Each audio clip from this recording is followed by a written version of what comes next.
Patay ang 4 na katao, kabilang ng 2 menor de edad, matapos ang isang sunog sa Katipunan Village, Western Bicutan, Taguig. Emosyonal ang tiyahin at iba pang kaanak ng mga batang biktima ng mahanap na mga tauhan ng Soko. Ang mga sunog na labi ng 2 kambal na babae, 20 anyos na lalaki nilang pinsan at ina ng kambal na kinilalang si Emilita Gumapak. Umabot lamang sa unang alarma ang sunog na kung alas 4:07 ng madaling araw bago naapo 4:37 ng umaga. Pero hindi nakalabas sa mga biktimang nag-sleep over umano dahil walang face-to-face classes ngayong araw ng mga guro o National Teachers Day.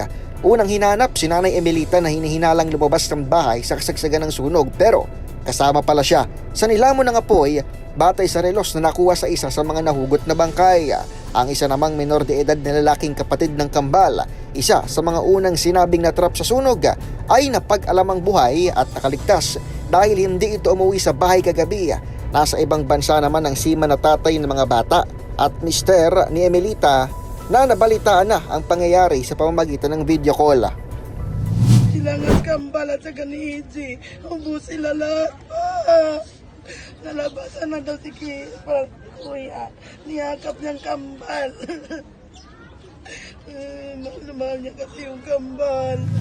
Panlulumo ni Aling Lucia, ina ng 21 anyos na isa sa mga nasawi. Graduating student na sana ang kanyang anak na plano ring sumampa ng barko kapag nakatapos. Patunay pang inaalam ng mga tauhan ng BFP ang tunay na dahilan ng nangyaring trahedya. Para sa kauna-unahan sa Pilipinas, D0H, ito si Edniel Parrosa.